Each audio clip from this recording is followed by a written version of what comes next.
आप लोग पोर्ट्रे करते हो ना कि दो लोग तो एक दूसरे के दुश्मन ही बन जाए, बहुत गलत है ये, ठीक है।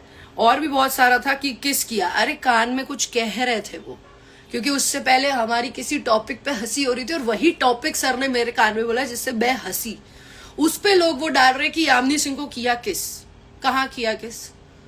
अभी से कुछ देर पहले यामिनी सिंह लाइव आई थी। लाइव के दौरान क्या कुछ कहा पूरी वीडियो को देखेंगे, उससे पहले चैनल को जरूर सब्सक्राइब कर लेना ऐसे वीडियो सबसे पहले देखने के लिए। देखो यामिनी सिंह और पवन सिंह के बीच में खूब विवाद चला, लेकिन एक स्टेज शो के जरिए दोनों साथ में थे, साथ में किस का मामला भी आया था। यामिनी सिंह ने उस चीज़ को क्लियर किया है और स्टेज शो के दौरान सारे बातों को क्लियर अच्छे से किया है।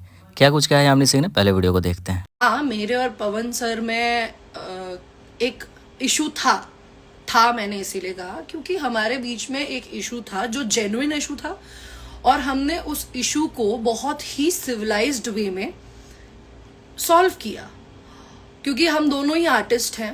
वो बड़े आर्टिस्ट है, ऑब्वियसली वो बड़े आर्टिस्ट है, उनके सामने शायद मैं कुछ भी नहीं हूँ, शायद क्या, ऑब्वियसली कोई भी नहीं है कुछ भी, वो एक बड़े आर्टिस्ट है। बट क्या फिर ऐसा नहीं हो सकता कि किसी दो लोगों में प्रॉब्लम्स हो सकती है, ठीक है। तो यामिनी सिंह ने कहा कि मेरे और उनके बीच में कुछ विवाद था जो कि क्लियर हो गया। बाकी यूट्यूबर लोग थंबनेल बना रहे हैं, थंबनेल को लेकर भी अच्छे से बढ़ गई है। बाकी आने वाले समय में एक्शन वैक्शन भी ले सकती है। खैर इस वीडियो में इतना ही था, जितना उसके वीडियो को शेयर करो ताकि सबको पता चले कि यामिनी सिंह ने सब चीज़ को क्लियर कर दिया है।